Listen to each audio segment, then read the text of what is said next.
10 mai 1940, 5h35 du matin. Au-dessus de la Moselle, le sous-lieutenant Pierre Le Glohan serre les commandes de son Morane Saulnier, MS 406, les yeux fixés sur l'horizon qui s'éclaircit. Son chasseur vibre légèrement, le moteur Hispano-Suiza de 860 chevaux ronronne avec régularité. Autour de lui, 3 autres MS 406 du groupe de chasse Ilaude maintiennent la formation, leurs silhouettes trapues se découpant contre le ciel qui passe du noir au gris. Le Glohan sait ce que tout le monde dit de son avion. Dépassé, trop lent, sous-armé. Les rapports de renseignement sont clairs. Le Messerschmitt Bf 109E est supérieur sur tous les points. 84 km/h plus rapide. 2 canons de 20 mm contre un seul. Meilleur taux de montée. Sur le papier, le combat est déjà perdu. Puis la radio crépite. Des bombardiers allemands franchissent la frontière, escortés par des chasseurs. Direction, les aérodromes français de l'Est. Le Glohan pousse les gaz à fond. Le MS 406 accélère, atteignant sa vitesse maximale de 486 km/h à 4000 mètres d'altitude. Pas assez rapide pour rattraper un Messerschmitt en ligne droite, mais assez pour intercepter une formation qui maintient la vitesse de ses bombardiers. À 6h12, il les voit. Une formation de Dornier d'eau 17, les bombardiers rapides que les Allemands surnomment le crayon volant, à cause de leur fuselage étroit. Et au-dessus, les escorteurs. 4 Messerschmitt Bf 109A, leur croix noire bien visible sur les ailes. Les pilotes allemands ont confiance. Ils ont écrasé la Pologne en 3 semaines. Ils ont étudié les rapports sur les chasseurs français. Le MS 406 ne devrait pas représenter une menace sérieuse. Le Glohan plonge vers le dernier Messerschmitt de la formation, utilisant l'altitude pour compenser son déficit de vitesse.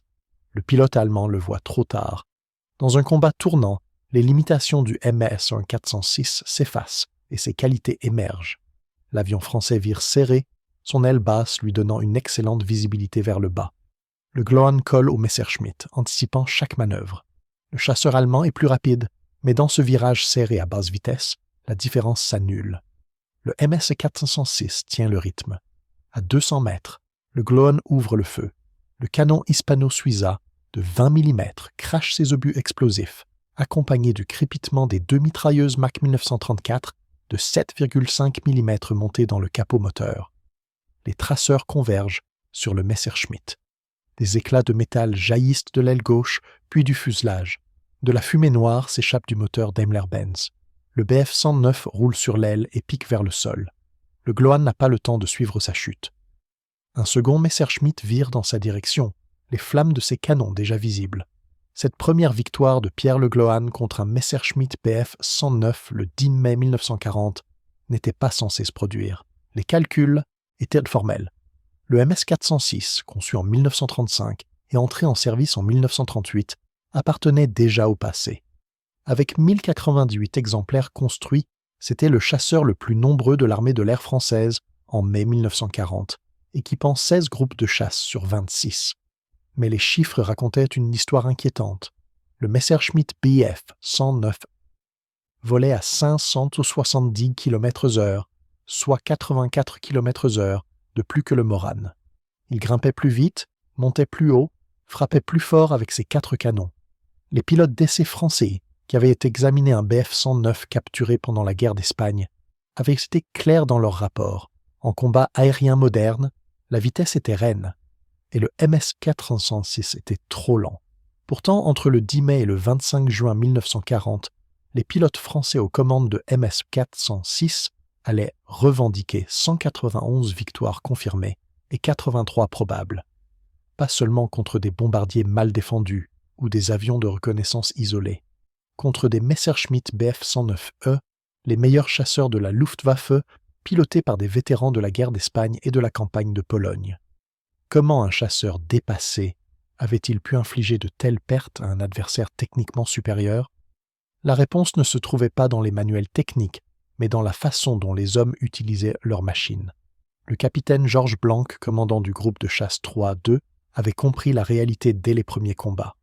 Assis dans le cockpit étroit de son MS 406 le 11 mai au matin, il observait une formation de 6 Messerschmitt qui patrouillait à 5000 mètres au-dessus de la Meuse. Ses ordres étaient pour clair, protéger les troupes françaises qui tentèrent de contenir la percée allemande. Mais avec 4 MS 406 contre 6 Bf 109, l'engagement semblait suicidaire. Blanc savait qu'il ne pouvait pas battre les Allemands à leur propre jeu. Pas de combat en piqué à haute vitesse, pas de course-poursuite en ligne droite. Il devait les forcer à se battre selon ses règles. Il ordonna à sa formation de monter lentement, utilisant les cumulus comme couverture. Les Messerschmitt, confiants dans leur supériorité, descendirent pour intercepter. Erreur. Blanc attendit qu'ils soient engagés dans leur piqué, leur vitesse augmentant, mais leur manœuvrabilité diminuant. Puis il vira brutalement, forçant les Allemands à le suivre dans un combat tournant. À 300 km/h en virage serré, le MS-406 révélait sa vraie nature.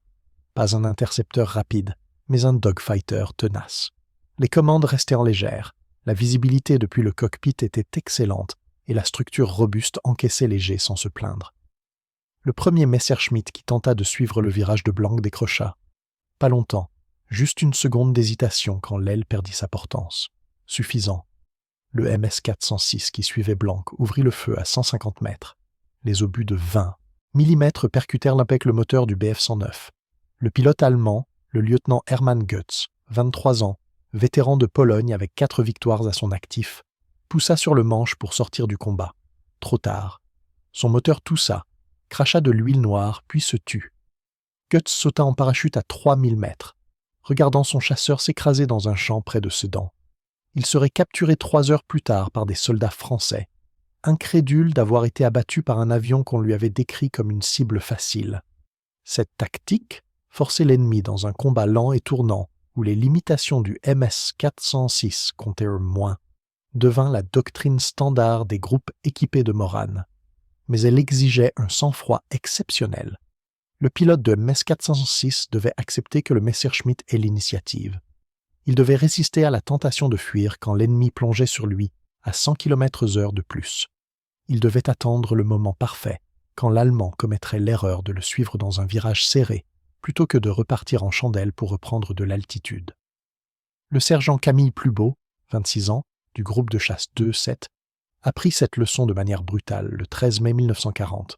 En patrouille au-dessus de Charleville-Mézières, il repéra un Messerschmitt isolé à 4500 mètres. Plubeau, fraîchement sorti de l'école de chasse, vit une opportunité. Il poussa les gaz à fond et grimpa pour intercepter. Le pilote allemand le vit arriver. Au lieu de fuir, ce qui aurait été facile avec son avantage de vitesse, il vira vers Plubeau. Combat frontal. Les 2 chasseurs foncèrent l'un vers l'autre à vitesse combinée de plus de 900 km/h, les canons crachant le feu. Les obus de 20 mm du Messerschmitt percutèrent l'aile droite du MS-406. Des trous larges comme le poing apparurent dans le métal. L'aileron droit se déchira partiellement. Plubeau sentit l'avion vibrer violemment, les commandes devenant lourdes. Mais il maintint son cap, le doigt serré sur la détente. Son propre canon de 20 mm toucha le capot moteur du Bf 109. Le radiateur explosa dans un nuage de vapeur. Les 2 avions passèrent à moins de 10 mètres l'un de l'autre, si proches que Plubeau vit distinctement le visage du pilote allemand derrière sa verrière. Le Messerschmitt, son moteur surchauffant, perdit rapidement de l'altitude. Plubeau, son MS-406 endommagé mais contrôlable, le suivit.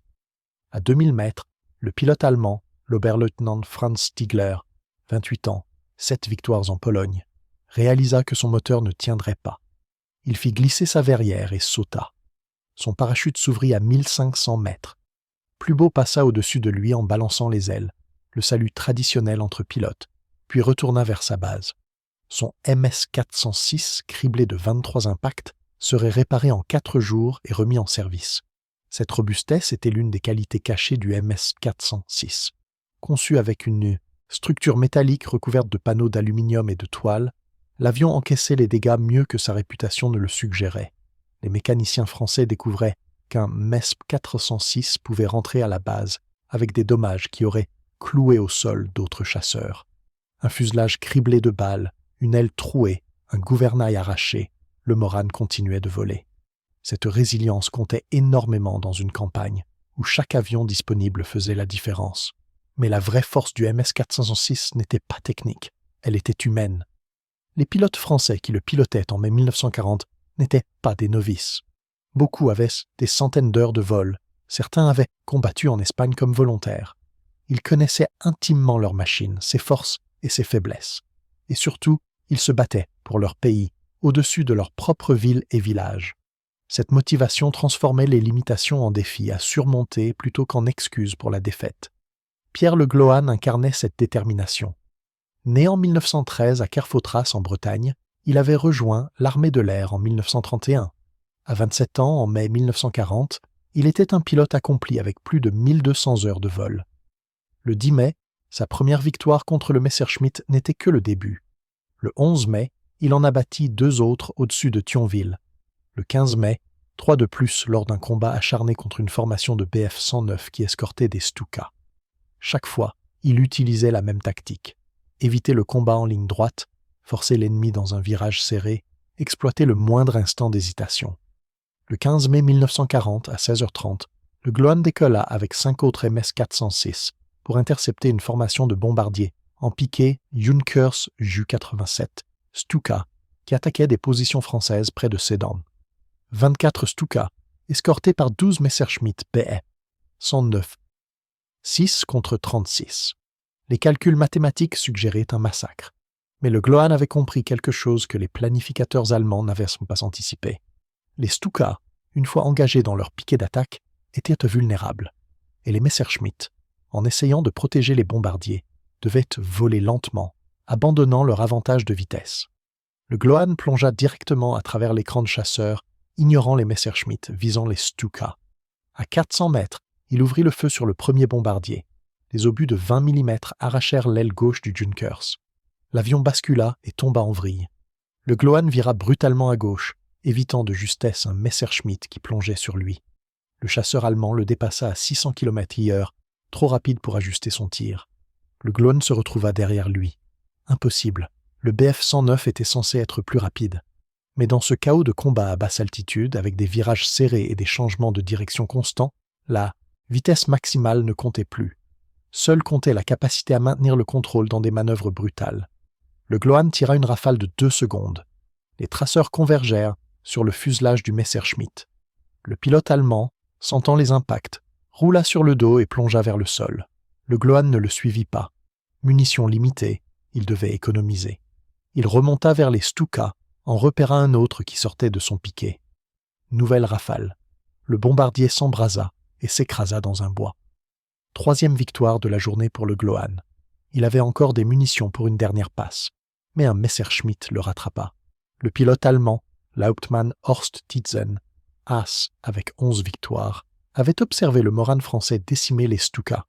Il avait noté la façon dont le Glohan volait, anticipant ses mouvements. Tietzen plongea depuis 1000 mètres au-dessus, utilisant son avantage d'altitude et de vitesse. À 500 mètres, il ouvrit le feu. Les obus de 20 mm sifflèrent autour du MS-406. Un impact dans le fuselage, juste derrière le cockpit. Le Glohan sentit l'avion trembler. Il vira à gauche puis à droite, esquivant. Tietzen suivit, maintenant la pression.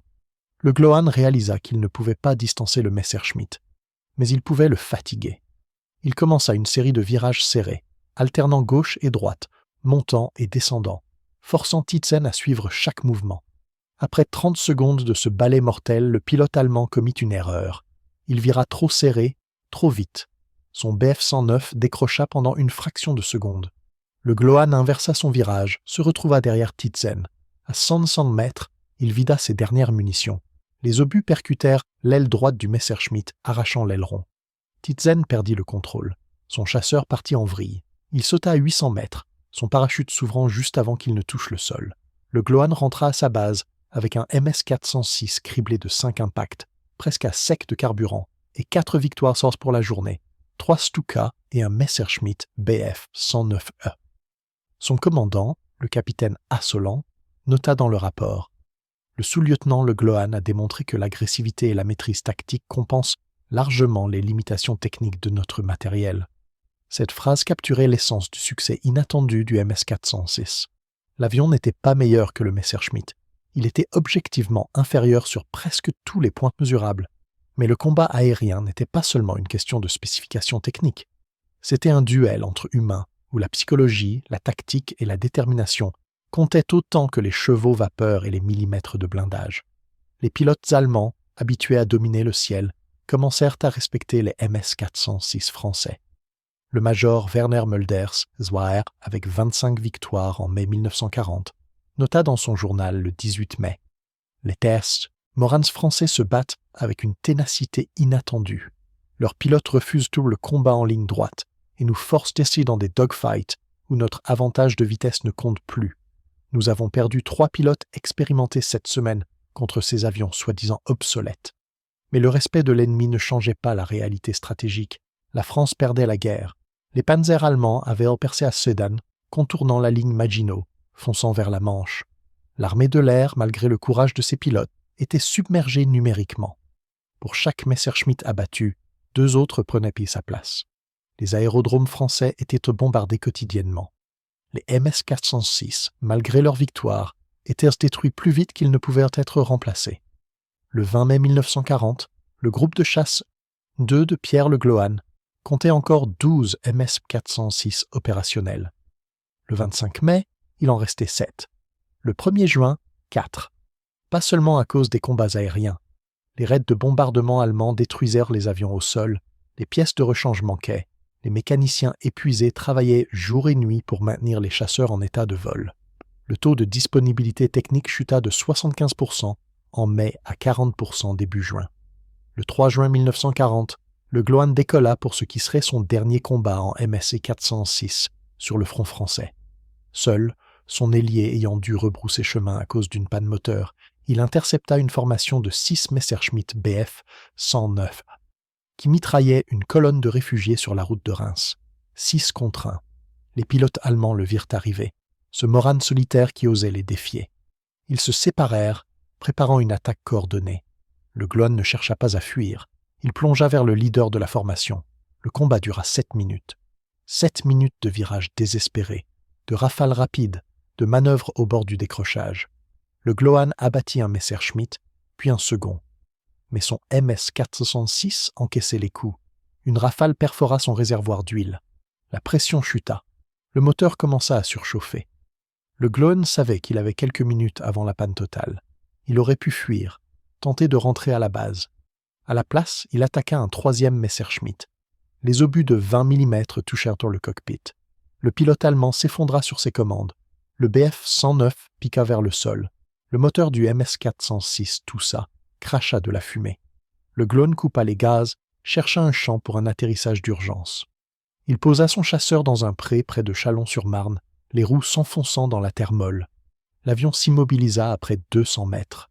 Le Glohan sortit du cockpit, regarda son MS-406. 37 impacts de balles et d'obus. Le moteur fumait. L'huile coulait sur le sol. L'avion ne revolerait plus, mais il l'avait ramené chez lui, et il avait abattu 3 Messerschmitt. Quand le Glohan fit son rapport, son score personnel s'élevait à 18 victoires confirmées, toutes obtenues sur MS-406. Le chasseur dépassé avait fait de lui l'un des as français les plus performants de la campagne de 1940. D'autres pilotes de MS-406 avaient des scores impressionnants. Le lieutenant Edmond Marin la Meslay, 6 victoires. Le capitaine Georges Blanc, 5 victoires. Le sergent André Legrand, 4 victoires. Ces hommes n'avaient pas vaincu grâce à leur machine. Ils avaient vaincu malgré elles, transformant ces limitations en tactiques innovantes. L'armistice du 22 juin 1940 mit fin au combat sur le front français. Le bilan final était brutal. Sur les 1418 MS-406 construits, environ 150 avaient été détruits en combat aérien et plus de 300 détruits au sol par les bombardements. Mais ces chasseurs dépassés avaient revendiqué 591 victoires confirmées et 83 probables. Un ratio de victoires respectable compte tenu de la supériorité numérique et technique allemande. Le MS-406 n'avait pas sauvé la France, mais il avait prouvé qu'un avion inférieur, entre les mains de pilotes déterminés et tactiquement astucieux, pouvait infliger des pertes significatives à un ennemi mieux équipé. L'histoire du MS-406 ne s'arrêta pas avec la défaite française. 77 exemplaires furent évacués vers l'Afrique du Nord, où ils serviraient dans l'armée de Vichy, puis rejoindraient les forces françaises libres. Pierre Le Glohan lui-même continua de voler sur MS-406 en Syrie, où il abattrait 7 avions britanniques lors des combats entre forces françaises loyalistes et forces de Vichy en juin 1941. Une ironie amère. Le même pilote, le même avion, maintenant contre d'anciens alliés. Mais l'épilogue le plus remarquable du MESP 406 se déroula à 3000 km au nord-est, dans un pays que peu de Français connaissaient bien. La Finlande, attaquée par l'Union soviétique en novembre 1939, cherchait désespérément des avions de chasse. La France, avant l'invasion allemande, avait vendu 30 TPM 406 aux Finlandais. Après la défaite, les Finlandais récupérèrent 57 MES 406 supplémentaires abandonnés en France. Ces 87 chasseurs français allaient écrire un chapitre surprenant. Les pilotes finlandais découvrirent rapidement que le MES 406, malgré ses limitations face au Bf 109, était supérieur aux chasseurs soviétiques qu'ils affrontaient. Le Polikarpov P-16, chasseur principal soviétique en 1940-1941, était encore plus lent que le Moran. Le Tu-153 biplan était manœuvrant mais vulnérable. Contre ses adversaires, le MS-406 n'était plus l'outsider. Il était compétitif. Le sergent Urho Lehtovaara, 23 ans, pilote finlandais du Lentolevy 28, abattit son premier avion soviétique sur MS-406 le 2 septembre 1941, un I-16 qui attaquait des positions finlandaises près de Viipuri. Lehtovaara utilisa exactement les mêmes tactiques que Pierre Le Glohn avait développées contre les Messerschmitt: éviter le combat en ligne droite, forcer l'ennemi dans un virage serré, exploiter chaque erreur. Le I-116 soviétique, piloté par un aviateur moins expérimenté, décrocha dans un virage trop serré. Lehtovaara le toucha avec une rafale de son canon de 20 mm. L'avion soviétique s'écrasa dans un lac. Entre 1941 et 1944, les MS-406 finlandais, rebaptisés Mörke Moran, Moran le fantôme, accumulèrent 121 victoires confirmées pour seulement 16 pertes en combat. Un ratio de 7,5 pour 1. Comment le même avion qui avait lutté contre les Messerschmitt pouvait-il dominer les chasseurs soviétiques? La réponse tenait à 3 facteurs: la qualité des pilotes finlandais, l'infériorité relative des chasseurs soviétiques de première génération et les modifications techniques que les Finlandais apportèrent progressivement à leur Moran. Les mécaniciens finlandais remplacèrent le moteur hispano-suiza français, chroniquement sous-alimenté en carburant à haute altitude, par des moteurs Klimov M105P capturés aux soviétiques. Cette modification, créant le MS-466M, M pour modifier, augmenta la puissance de 860 à 1100 chevaux. La vitesse maximale grimpa à 525 km/h. Le taux de montée s'améliora de 30%. Soudain, le MS-406 n'était plus dépassé. Il était compétitif, parfois même supérieur à ses adversaires. Le lieutenant Eino Luukkanen, qui deviendrait un as avec 56 victoires, dont 9 sur MS-406, nota dans ses mémoires: « Le Moran français, que nous avions reçu avec scepticisme, s'est révélé être un excellent chasseur contre les Russes. Robuste, fiable et avec une bonne visibilité du cockpit. Une fois que nous avons changé le moteur, il pouvait tenir tête aux I-16 et même aux premiers Yak-1. Ce n'était pas le meilleur chasseur du monde, mais entre nos mains, il faisait le travail. » Cette phrase résumait parfaitement la leçon du MES 406. Un avion n'est pas seulement une collection de spécifications techniques. C'est un outil dont l'efficacité dépend de qui l'utilise, comment il l'utilise et contre qui il l'utilise. Le MES 406 était objectivement inférieur au Messerschmitt Bf 109E, mais piloté par des Français déterminés qui connaissaient ses forces et compensaient ses faiblesses, il pouvait abattre des Messerschmitt. Modifié et piloté par des Finlandais contre des chasseurs soviétiques de première génération, il pouvait dominer. En France, en mai et juin 1940, le MS 406 n'avait pas changé le cours de la guerre. Les 191 victoires confirmées n'avaient pas arrêté la Blitzkrieg. Mais ces victoires avaient prouvé quelque chose d'important. La supériorité technique n'est pas absolue. Un pilote compétent, tactiquement astucieux, psychologiquement préparé, peut vaincre un adversaire mieux équipé. Les limitations d'une machine peuvent être compensées par l'ingéniosité humaine. Pierre Le Glohn, qui avait transformé le MS 466 dépassé en arme létale contre les Messerschmitt, survécut à la guerre. Il mourut en 1943, non pas abattu en combat, mais dans un accident d'atterrissage en Tunisie. Il avait 30 ans. Ses 18 victoires sur MS 406 restent un témoignage de ce qu'un pilote exceptionnel peut accomplir avec un équipement imparfait. Son histoire et celle des centaines de pilotes français qui volèrent sur Morane-Saulnier MS-406 rappellent que dans la guerre aérienne, comme dans toute guerre, les machines ne gagnent pas les batailles. Ce sont les hommes qui les pilotent. Le dernier MS-406 finlandais fut retiré du service en 1948, 8 ans après que les experts français l'avaient déclaré obsolète. Certains furent conservés dans des musées. Aujourd'hui, un seul MS-406 complet existe encore, restauré et exposé au musée de l'air du Bourget près de Paris. Les visiteurs qui le voient, avec son fuselage trapu et son cockpit étroit, ont du mal à imaginer comment cet avion modeste avait pu affronter les Messerschmitt et survivre. Mais ceux qui connaissent l'histoire savent que la vraie puissance du MS-406 ne résidait pas dans son moteur ou ses canons. Elle résidait dans le courage et l'ingéniosité des hommes, qui refusèrent d'accepter que la supériorité technique de l'ennemi signifiait une défaite inévitable. En mai 1940, sur le papier, le MS-406 était condamné. Trop lent, trop faible, trop vieux. Mais Pierre Le Gloan et ses camarades n'avaient pas lu ces rapports. Ou s'ils les avaient lus, ils avaient décidé de les ignorer. Ils avaient pris leurs chasseurs, dépassés, les avaient poussés au-delà de leurs limites, et avaient prouvé que dans le chaos du combat aérien, la détermination humaine pouvait transformer un désavantage en opportunité. Les 191 victoires confirmées du MS-406 n'étaient pas simplement des statistiques.